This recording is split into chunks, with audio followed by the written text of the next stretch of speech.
Hello everyone, welcome back to Just One More Opinion. My name is Charlie and today I will be sharing with all of you my top 10 favorite TV series of all time. Since I was 12, 13, I have been a devourer of TV shows of all kinds, from sitcoms to dramas, superhero Netflix shows and miniseries. I have watched so much, and I mean so much. And now, I am going to put them down to a list of 10, my top 10. So, without further ado, here we go! Okay, ladies and gentlemen, before we get started, let me say something first. I have seen over 100 series. Yes, some of which kids shows, some only one season long, or I could only bear it for one season, and only a couple of really long TV shows, mostly sitcoms, because those usually last for years and years. And as I get older, I start exploring different genres, new types of stories, and also classics that have been recommended to me for ages that took me too long to finally watch. Some of them will actually join this list. But what am I taking into consideration for this ranking? Well, of course, quality plays a huge factor, as well as the connection I feel to the show's characters and plot. But nostalgia will always be the one. It will always be vital when I look back to 2 decades of TV watch, almost 2 decades of TV watching, and I decide what my favorite shows are. So bear that in mind as I go through the list, because this is not a top 10 best list. It's a favorite list, quite different. So let's begin.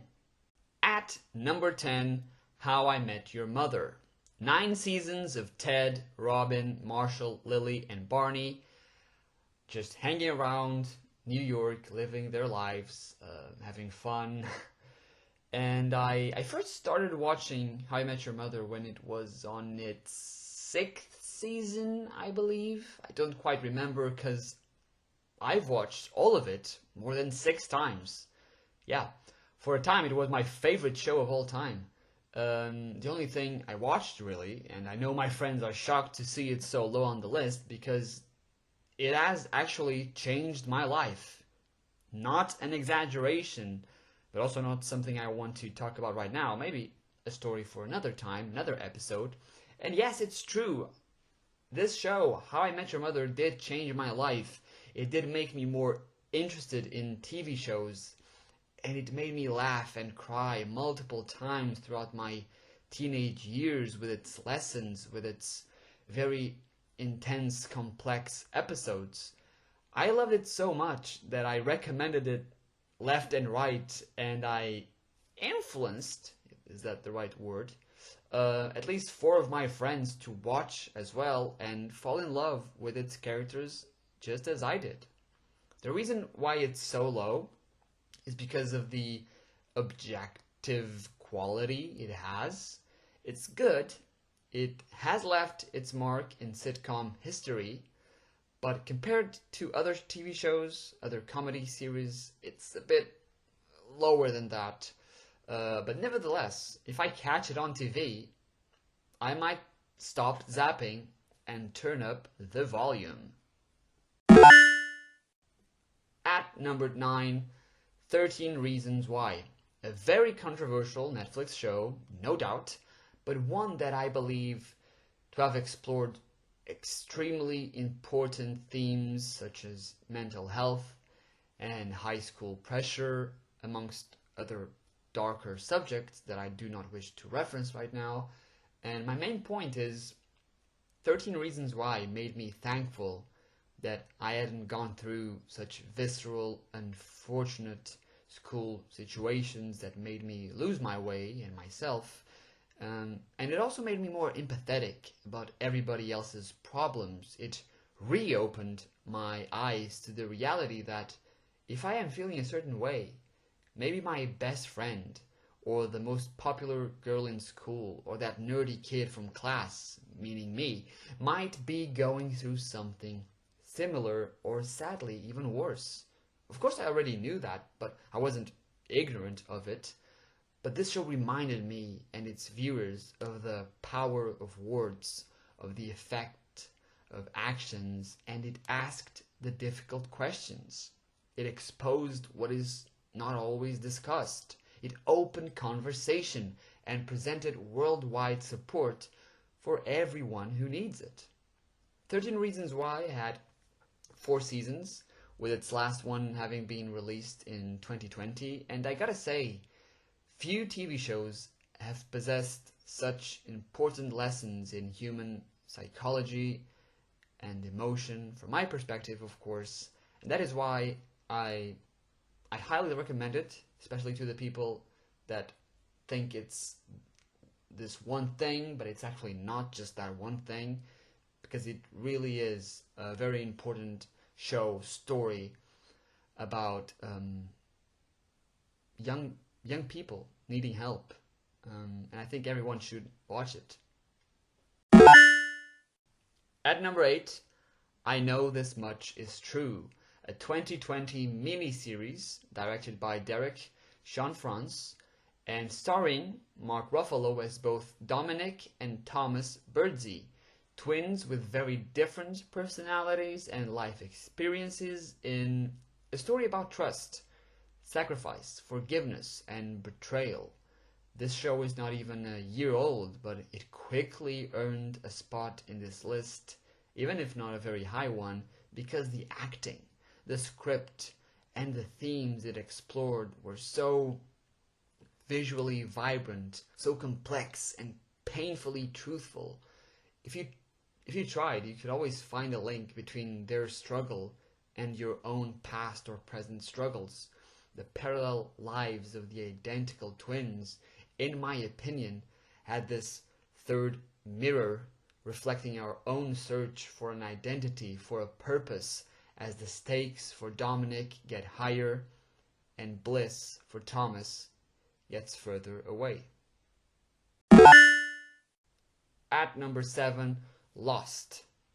Anyone who has been a fan of American television in the 21st century has heard about this famous show with an infamous finale. Lost has 6 seasons, starting in 2004 and ending in 2010, and it was created by J.J. Abrams, Damon Lindelof, and Jeffrey Lieber. I only started watching this show in 2018, if you can believe it, when I was at university and I had nothing else to do, and it was on Netflix, so why not? And then I was hooked. I never thought I'd be so invested in a show right out of the gate, so fast, so compelled to learn more about these characters, about the mysteries of the island. And the reason I was so intrigued by Lost was mostly because every single episode ended in a major cliffhanger, in a shocking revelation that just kept me tapping that watch the next episode little button. I mean, it was insane. 1 minute I was pretty chill, nothing was really happening, the episode was wrapping up, and then BAM! What a twist, what a turn of events, what will happen next? I don't know, let's watch the next one. And that's why I consider it one of my favorite TV shows of all time, because it did that to me. And even though most people hate the finale, or the last few seasons even, I still enjoyed it for what it was. I wasn't a super fan of what they did, but I didn't full on loathe it either. I am in the middle, kind of, respecting their work and the unique stories they told, while also realizing that it could have ended in a much nicer way, but nevertheless, it deserves a place in television history and on my list. At number 6, Dark, a 3-season-long German Netflix show that ended last summer, and it deals with such themes as family, choice, love, and time.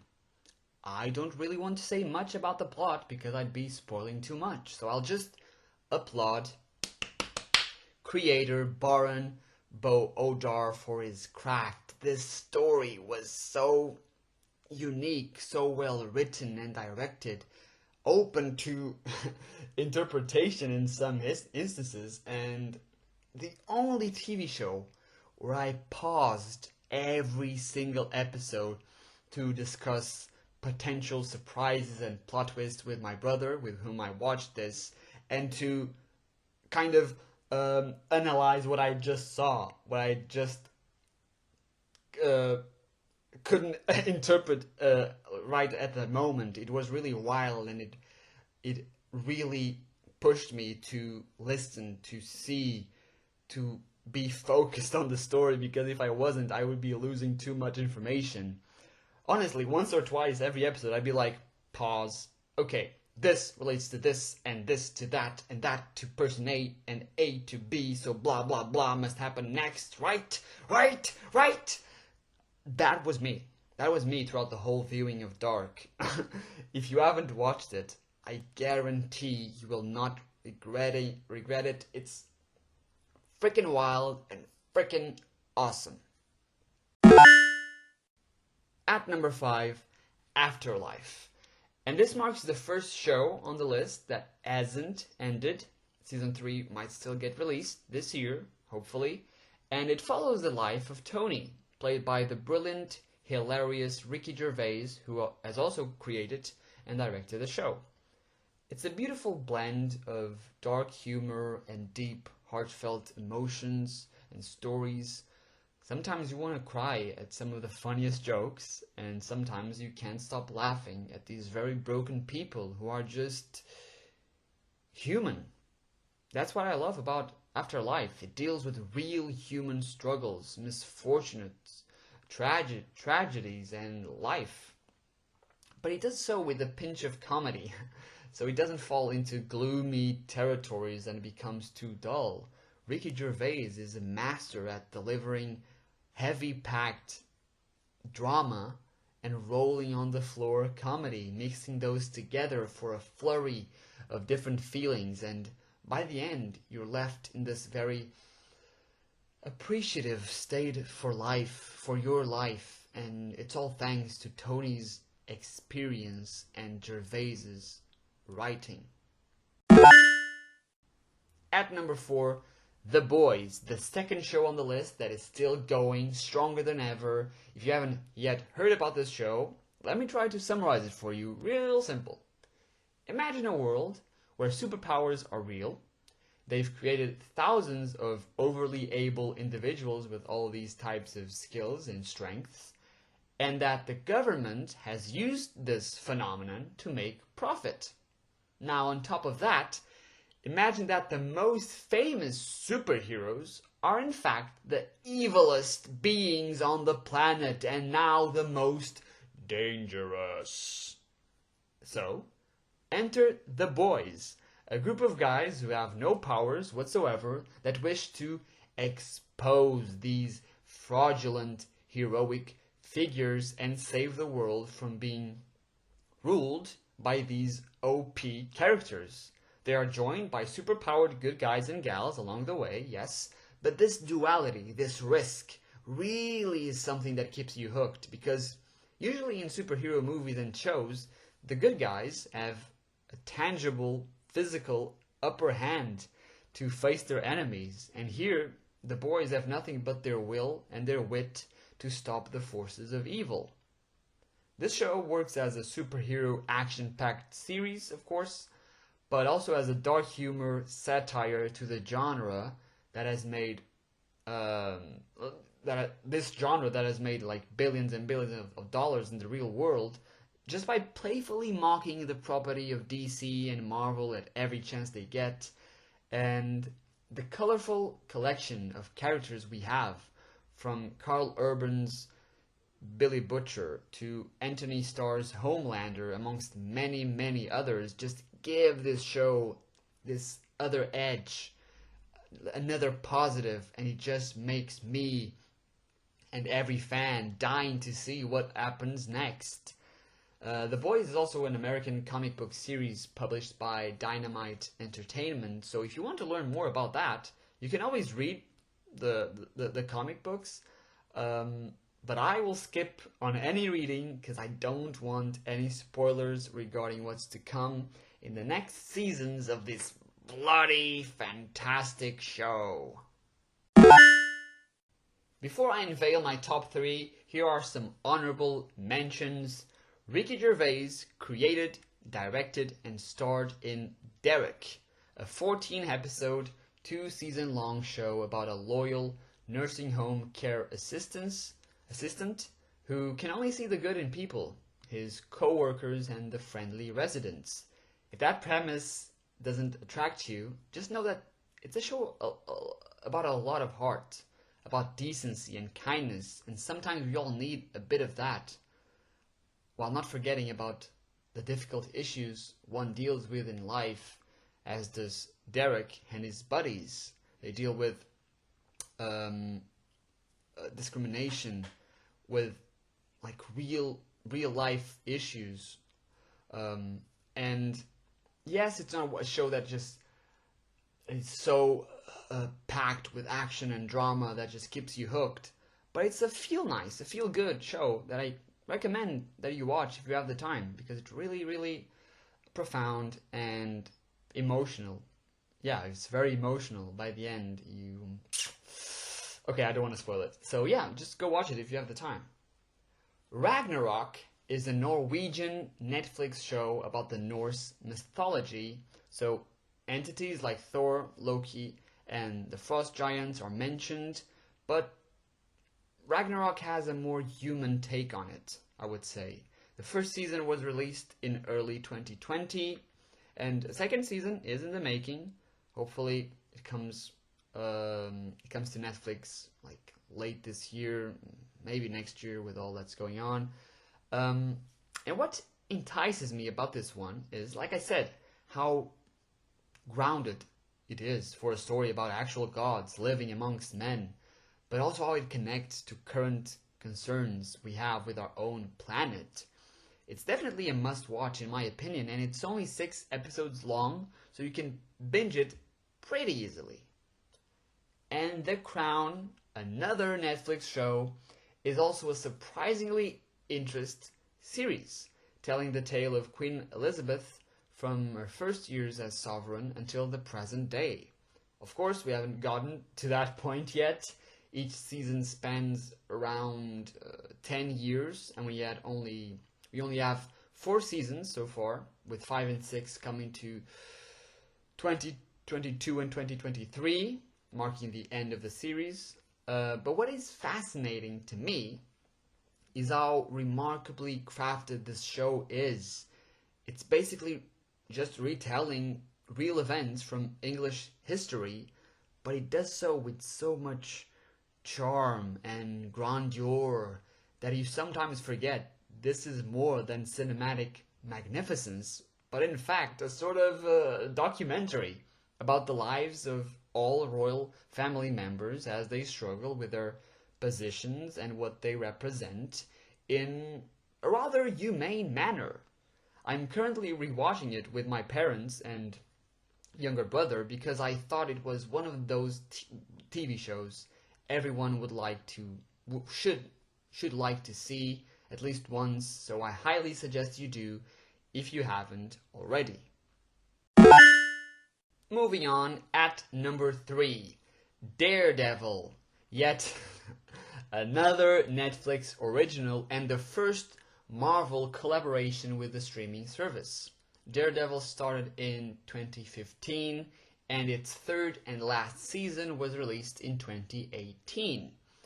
Overall, the show was praised by critics and fans alike, but the first few episodes are a very slow burn, which has made my attempt at getting my friends to watch it a complete failure. But from Charlie Cox's portrayal of the Devil of Hell's Kitchen and Vincent D'Onofrio's fantastic performance as the Kingpin, to its gritty, visceral action and dramatic tension, and the fact that it allowed for more Marvel Netflix shows to exist after this, Daredevil is just an absolute blast and an undeniable recommendation for my part, at least. And even if you don't like superhero movies and shows, this one will keep you hooked if you let it. Its fight sequences will get you begging for more, and those final moments of season 3, episode 13 will hurt like hell, knowing that a season 4 doesn't exist yet, and that the character of Matt Murdock, aka Daredevil, is yet to make an appearance on a future project, hopefully joined by other iconic heroes. Everything about this show, it was simply perfect. I love it so much. The tone of it is really what kept me motivated to watch, because if it was more like a kids show or directed at younger teenagers, it wouldn't even be in this list, let alone at number 3. Now at number 2, Breaking Bad. Of course! I had to have this show on the list. The only logical reason as to why it wouldn't be on my top 10 in a hypothetical scenario would be if I hadn't seen it. But I have.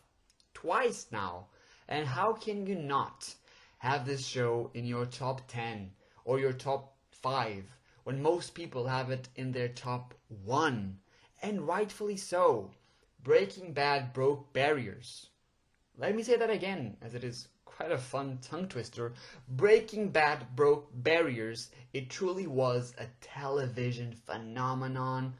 Bryan Cranston as Walter White, a chemistry high school teacher turned criminal mastermind Heisenberg, is undoubtedly one of the greatest performances in TV history. The depth, the evolution, and the tension inside both his character and Aaron Paul's Jesse Pinkman are simply extraordinary to witness. In every little detail, in every nuanced scene, with every major plot point and twist, you are completely drawn into this world, invested in these characters' journeys and choices, in the craft of the show and in the craft of Walter's plans. This show, if I ever had to choose one show to recommend to everyone I know, this would be it.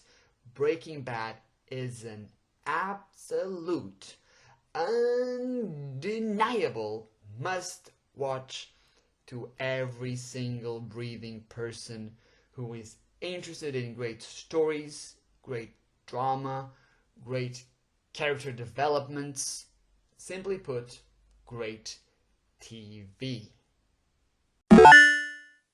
At number 1, my favorite TV show of all time is a show that I only found out in early 2020, nearly 15 years after its debut and 7 years after its final season.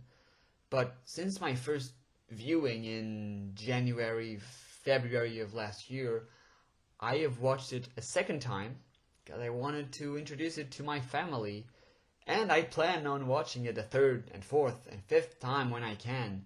And that show is The Office, US version, starring Steve Carell, John Krasinski, Jenna Fischer, and Rainn Wilson as employees of Dunder Mifflin Paper Company, Scranton branch, a place where all sorts of fun, hilarious, heartbreaking, shocking events happen.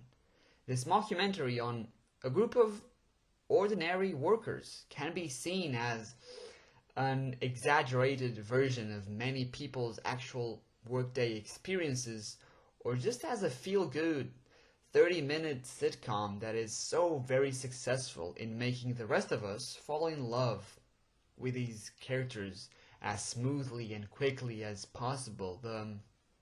The show almost makes you crave a boring career in an office, because you know that whatever the job is, the people around you will make you smile and cry. They'll annoy you and protect you. You'll be grateful for the experience and upset by the goodbyes.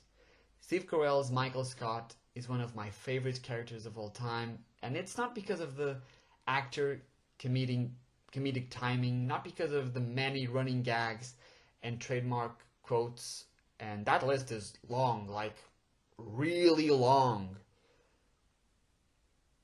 But it's mostly because of the complexity of his character, the kind and the fool inside of Michael, the ignorant and the wise, the heartbroken and the heartful. And other characters from The Office summon that same adoration in you, like Jim, Pam, Dwight, Kevin, Andy, Daryl, Oscar, Angela, Phyllis, Stanley, Creed, Ryan, Kelly, Meredith, Aaron, and even Toby. For those characters, for those reasons, and many, many more, The Office comes in at number 1.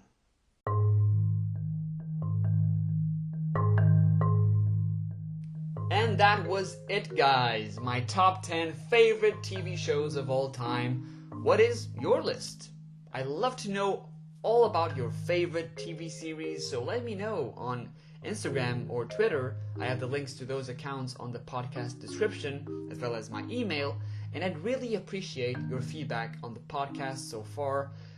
So yeah, drop me a message if you can. That is all for today. This has been just one more opinion. I've been Charlie, and you have been awesome. Take care and goodbye.